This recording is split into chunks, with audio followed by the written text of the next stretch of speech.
Welcome. Jump into the Compassionate Leaders Circle podcast, where leading with love isn't just nice, it's genius. I'm Laurel Donnellan. And I'm Darryl Brown. We'll unpack business strategies infused with empathy and action, driving both profit and purpose. Our world is ever-changing, so discover how the savvy leader wears compassion as their power suit.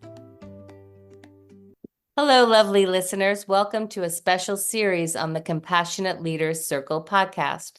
I'm Laurel Donnellan here with my dear friend and co-host, Darryl Brown. Join us as we dive deep into our personal journeys, sharing stories from different stages of our lives.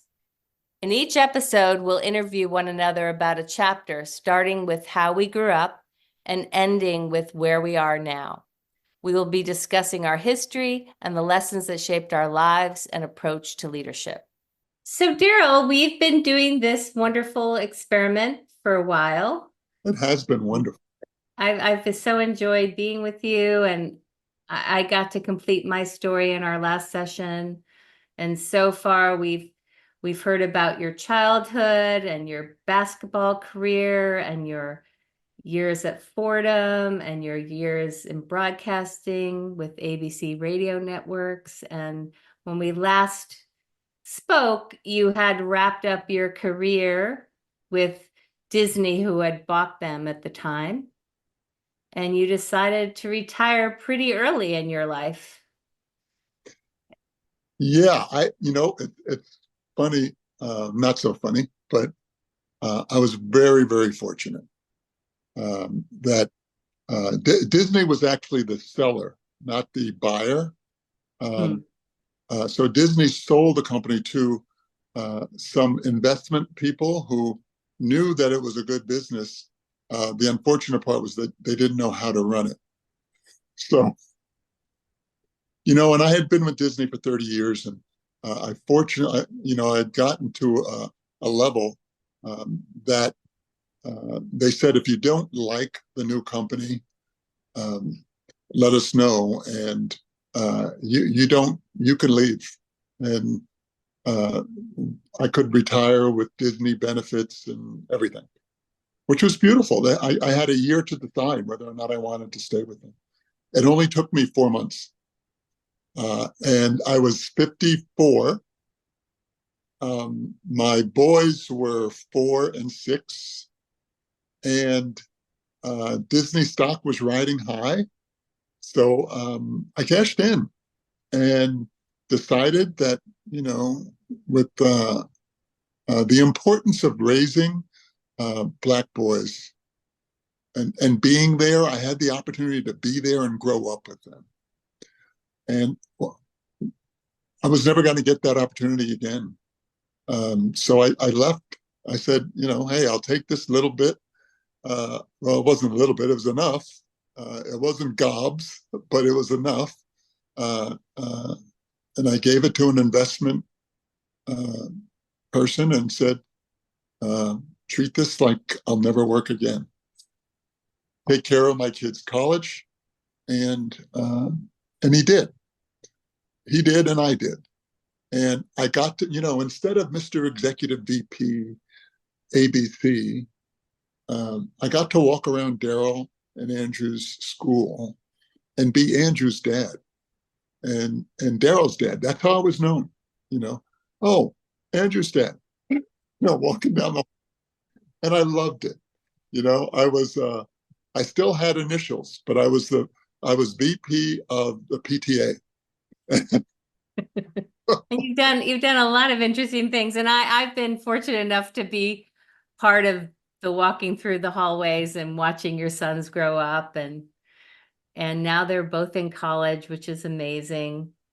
But let's talk about that transition from, traveling around the country and wearing suits and having a position to being a dad and a PTA guy.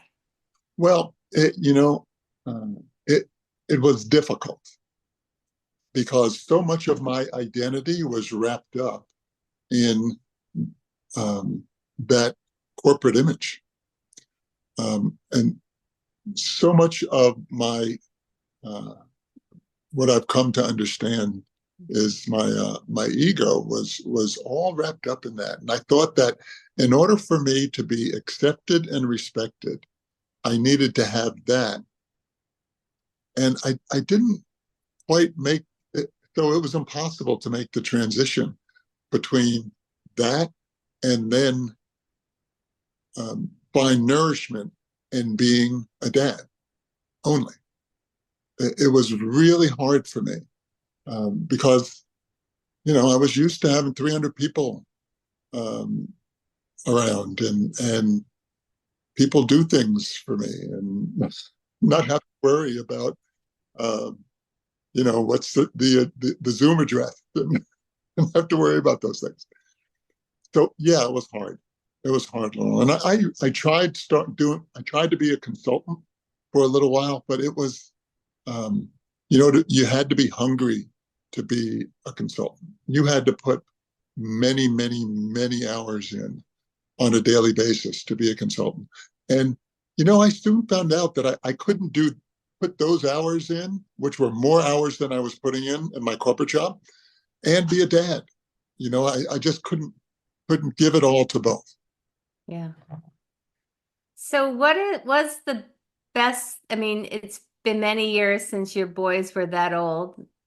And what's been the best part of being a dad during this time, and what's been the hardest part from raising amazing young men from very, very young kids in grammar school to college?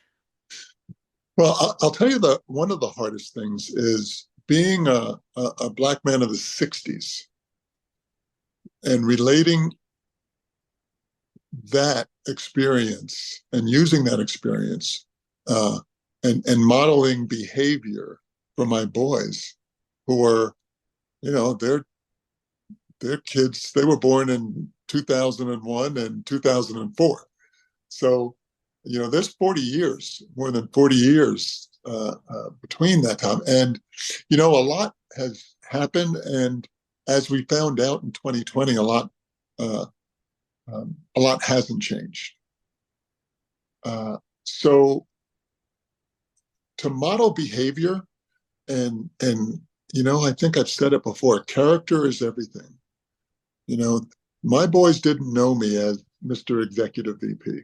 They only knew me as dad who's home, who takes us to school, who goes to our games, who shows up whenever is needed. That's how they knew me.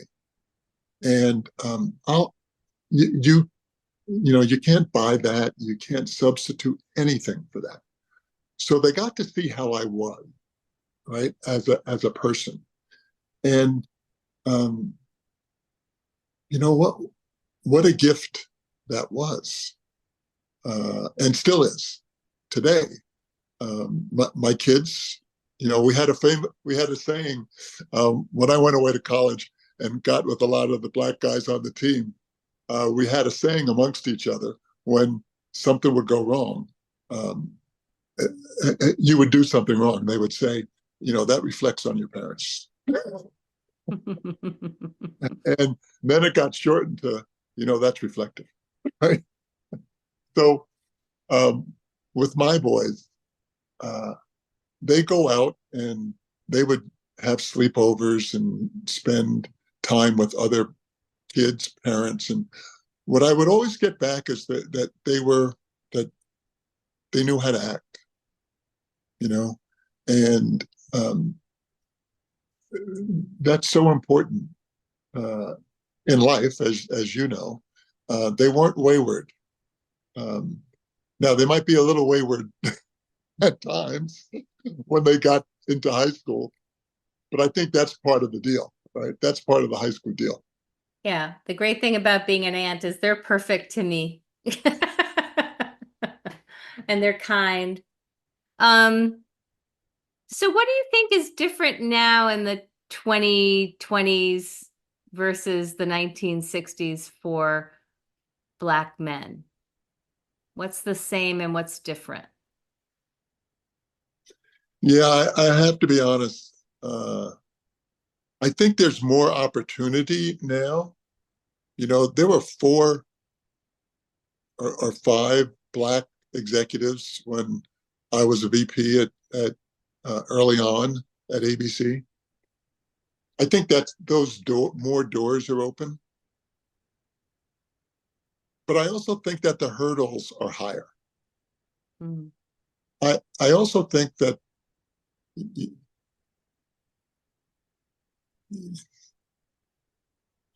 the pressures that they are under now to uh, to achieve and to surpass, it's very difficult because the higher up you go, um, the more egos you deal with, and a lot more people who really don't want you there. Mm. I think that still exists. I had dinner with a Black CFO of a foundation here in Dallas, and they it's a charitable foundation. They invest people's money, uh, and what he wanted to know was, how do I deal with all of these people that have a lot of money, and the people I work with who are used to having a white person in the CFO, a white man in the CFO role. How do I navigate that? And it was eerily familiar, right? So a lot has the opportunities are more plentiful, but I don't think the pressures have changed at all. Yeah. I also think that when we were growing up and starting our careers, although we had these great opportunities, our world was smaller because we didn't have the internet. We didn't have these connections to the world and to, you know, I do think that there's more pressure on young people now, and they're part of a community that is just wider, bigger, more famous, more pressure, more comparison. Yeah, I also think that when we were growing up, um,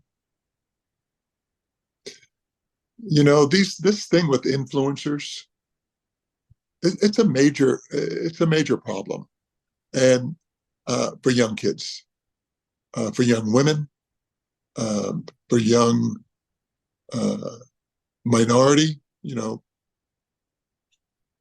uh, kids. I think it's not. It's they people who are famous nowadays in athletics or in show business.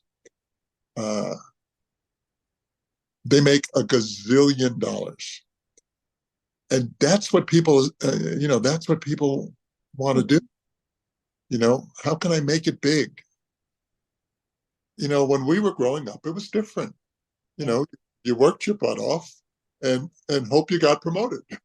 Yeah. And a lot of it was luck. A Yes. lot of it was who you knew. Yep. A lot of Absolutely. it was societal norms. I mean, but I I'm glad I didn't grow up with the internet. Like I had enough, self-doubt and anxiety without comparing myself to everyone else. But, I think the cool thing about this generation is they're so connected to the world, to each other. I mean, they definitely have a lot less bias when it comes to gender and race. And I mean, I have hope for the future.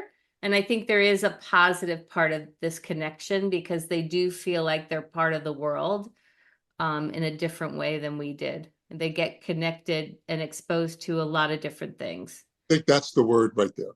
They have a high level of exposure to a lot of different cultures, a lot of different people, a lot of different people. You know, you it we, our world was smaller. It was much It's like, who bigger. was in our neighborhood? Who was, even in New York, it was like who is in our building, who is like, and much easier to navigate, yeah. right? Uh, so yeah, and now, these kids have 7, 8 jobs, before they're 40. Yeah, that's true too. We had a lot of more stability. Yeah. So they're in a very interesting world, and it's just going to get more interesting, and we get to learn from them now, which is pretty amazing. Yes, we do. So talk to me about the other parts of your life since I mean, you're the busiest retired person I know. So retirement isn't necessarily the right word, but this has been a period of time where you've gotten to choose your projects. Yeah, I've been on the board of Fordham University for 10 years. And what a gift that is for me. I learned so much there. So to be able to give back and serve uh, for today's kids coming up is very special and very near and dear to my heart. So I've been very, very involved in that. We have just had uh, our incoming class is the most diverse class in our history. Congratulations. And I can't tell you, it makes me tear up when I think of that. And all of the work that we did, and it was a we over the last 6 years. And I have to tip my hat to Father McShane for calling us in 2017 and say, listen, we have a problem here and I need your help because I don't know what I'm doing. I think we should pause and just give kudos to any leader that admits they don't know what they're doing and asks for help. Yes. It's never really celebrated, and I think it's the key to our future is leaders that can do that. Yeah, it is. And to, that self-searching is always, it's what we do, right? In order to keep moving forward, in order to keep growing. And that goes for the individual, and it also goes for the university and for the president of the university to do that searching of where are our weaknesses, and to actually say, first of all, for a Jesuit to say, I don't know what to do, is like, oh my God. So a big tip of the hat to Father McShane for that. So for them to have the most diverse class in its history this year was pretty special. So I feel like I've gone full circle there, and I feel that the theme of my life's work has been consistent. It was always about being seen for what I am, not just who, but for what I am, and uh, and the value of a Black person has to be recognized. It has to be recognized, uh, and that's been a theme running through my life, all through college, my work life, and now also through my uh, philanthropic life. So when you look back at your 10 years at Fordham, what other accomplishments are you proud of there? Projects or? I think the diversity part is the most valuable um, uh, uh, to the university, most valuable project that I worked on. I've also was key in working with the athletic department and transforming the athletic program into they really, they didn't have a lot of leadership. And Father McShane, once again, said, Darryl, I never played sports. I wish I could have, but I didn't. And athletics is really what athletics is to a university. It's a marketing tool.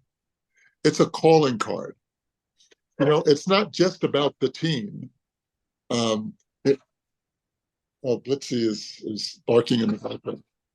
I can't hear. Okay, so athletics could be a major marketing team. You see when teams go to the playoffs or teams go to uh, um, the NCAA, right? The Final Four.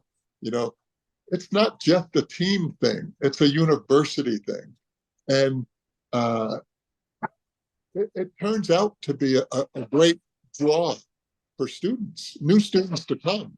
They want to be a part of that. They want to have that kind of fun, that camaraderie, right? So it's not just about a winning team. It's about the spirit that it brings to the university. So those of us who don't follow sports carefully, could you tell us about what happened at Fordham through these efforts? Yeah. So the project I'm most proud of is the change in diversity, and not just diversity, but the inclusion part of diversity, right? Because it's not just about getting more dark faces on campus, right? What you also have to do is work with other. It's not just about enrollment.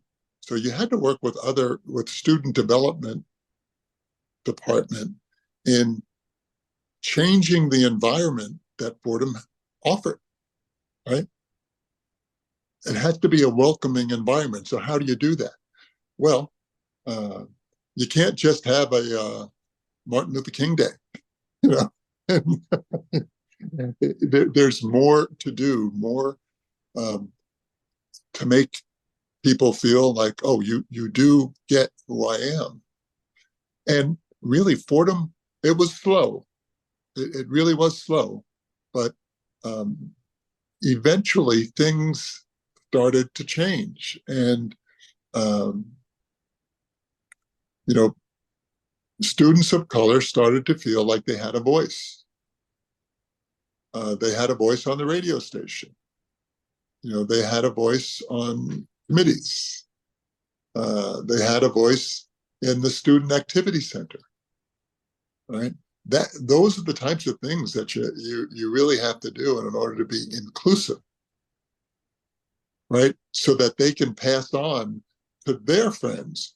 Yeah, come to Fordham. Yes, it's a Jesuit university, the Jesuit University of New York. Yes, it's predominantly white, but let's change that because they're open to change. You have to be intentional if you want change. And Fordham over the last 7 years has been very intentional in their in laying out the welcoming mat to students who didn't ordinarily look like the suburban kids who used to go there and still do. Yeah. And as someone who's heard your story through this last 10 years, I have to say I really admire your patience. I talk to a lot of people at universities and organizations that have had a lot of false starts with DEIB programs. And I think what I've observed with you and all the changes that have happened at Fordham is you didn't give up. Like you stuck at it and you tried different things, and you, for some reason, you knew that it was going to be needed to be organic, and you were playing a long game. Well, I think we had to, and I say we because there's a friend of mine I went to school with. We've known each other for 50 years now. His name is Anthony Carter. He was the vice president of diversity for J&J. So I don't have that kind of a background. He's really the one who was able to, here's the process, here's what you do, here's who does what. And he was really masterful at it. And the fact that the two of us together, um, it was pretty powerful. And there was also an older gentleman who was on the board who recruits new trustees. And he was intentional about bringing more people of color to be on the board, to make decisions about how things were going to be. Because it's not, again, it's not just about enrollment. You bring these kids in, they want to see people, they want to be taught by people who look like them. Yeah. Right? They want to go to the human resources and see people who look like them. Yeah. Right? So it's not just about bringing them in and saying, "Hey, you're at Fordham University." You want to keep them, and you want them to, you want to continue this legacy for a long time. Yeah.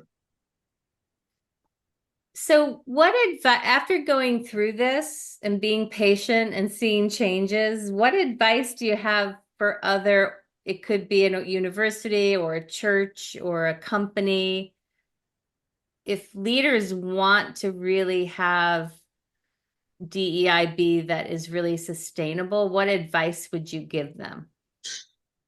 The first thing I would say is don't do it alone. Surround yourself with very smart people, right? Smart people and people who are professional, who have a professional attitude toward DEIB, right? You have to have because if you don't, and if you haven't done it before, missteps can be very damaging. Very damaging. We had a senior vice president of student development who did not want to play the diversity game at all. And, he had his own silo. And he eventually drove the chief diversity officer, which we never had one before. We finally got one in 2019. And he left in 2022 because he was just he wasn't able to do the things he needed to do. He could bring the kids in, but he couldn't enact policy. He couldn't affect what went on in dorms or the student union. So yeah, you really need to surround yourself with like-minded people as much as you possibly can, and make sure you're singing from the same hymnal. Yeah, and I appreciate it's a very difficult undertaking, so having people that have gone through it is smart. Yeah. So as you look back on your life since retirement, what other things are you proud of in this chapter of your life? I'm also on the strategic planning committee for our church.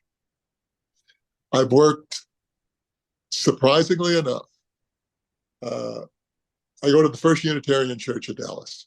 It is 98% white. It's in the middle of Highland Park, which is the hoity-toity part of Dallas. Yeah. It's their own. They have their own city. They have their own police force. They have their own high school, and trust me, they want it that way.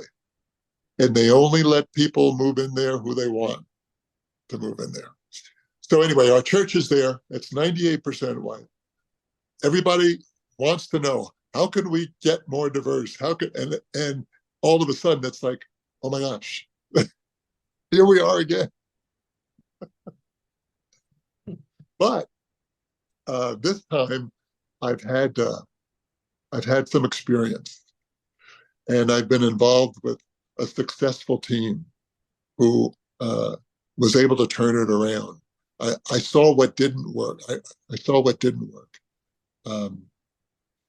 And so I'm really excited to be on this team and to lead, the effort. They want racial justice to be one of the pillars of the church. And one of the things I said was, are you ready for that? Are you willing to go to any length in order to do that? Because you can't just say that and not follow it up with a total dismantling of who you are and how you got here. You have to understand how you got to where you are and the mindset of the 98%, 98% of your congregants. So it's really not about bringing more Black people in or brown people in. It's really about changing the mindset of the 98% of the congregants who think they know, who think that they want more people of color there. But once again, it's about inclusion. It's about the environment. It's about the hymns we sing. It's about who's on the chancel. So yeah, it's exciting to be at the 3 to 5 year plan and to be a part of that. And in 5 years, hey, I'm 71 now. Who knows? Who knows what's going to You're a young 71 though. well, I'm excited. I'm excited to, be on that journey with you too. I mean, I love your church. Yes, they're in a very affluent area, but they do amazing work in your community. yes, they do. And uh, they've done great work on women's issues. They've done great work on gender issues, transgender issues. Um, and what I've said was, let's follow the same process that you did there. Put as much effort into that as you did for LGBTQ issues, as you did for women's rights issues. We are known for that.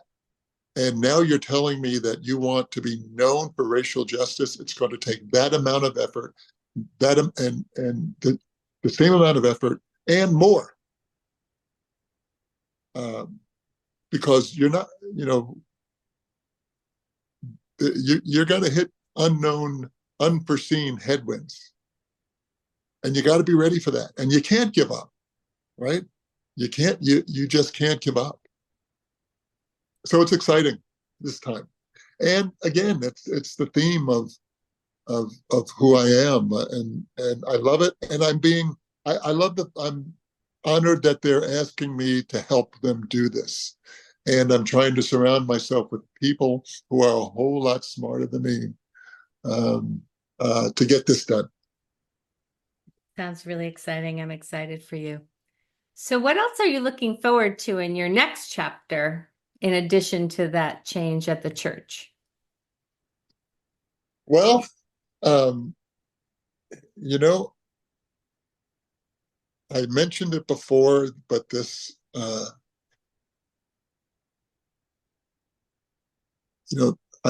want to continue to work on myself and evolve spiritually so that I find out more about what I'm supposed to be doing. So I'm not going to tell you now, right? I don't know now. I am open to whatever is around the corner, right? And I am not going to retire and I'm going to fly, fish, and play golf. That much I know. But I'm really looking forward to my wife, Jean Ann, retiring, doing a little bit of traveling, spending a little more time with my daughter and granddaughter up in New York, and continuing my work with the university. I'll be rolling off the board in a couple of years, but somehow I think I'm going to continue to be involved in ways that feed my soul and theirs too. Well, Darryl Brown, it's been an honor traveling your life with you, and I'm excited to be part of your future. Well, I'm looking forward to doing more podcasts. Yeah, good. Yeah, I'm looking forward to asking other people who I've come in contact with some really interesting people, and um, I'm looking forward to doing some more podcasts with them.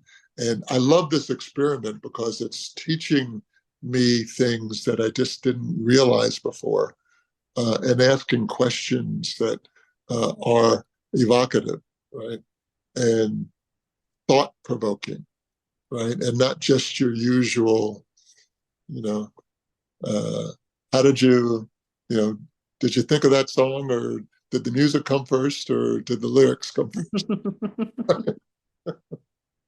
So yeah, I'm looking forward to new horizons, Laurel, and I can't tell you how much I've appreciated doing this with you, and the comfort level has always been so high, uh, and you're great.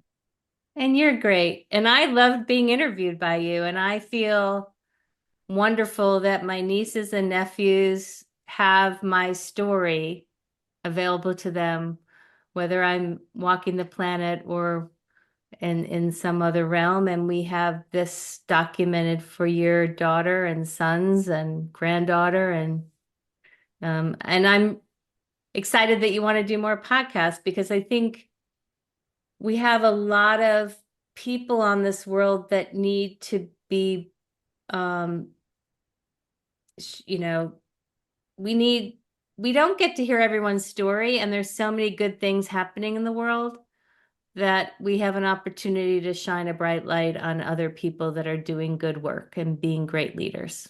Yeah, well, you do that well. And you do too. Thank you so much. Thank you.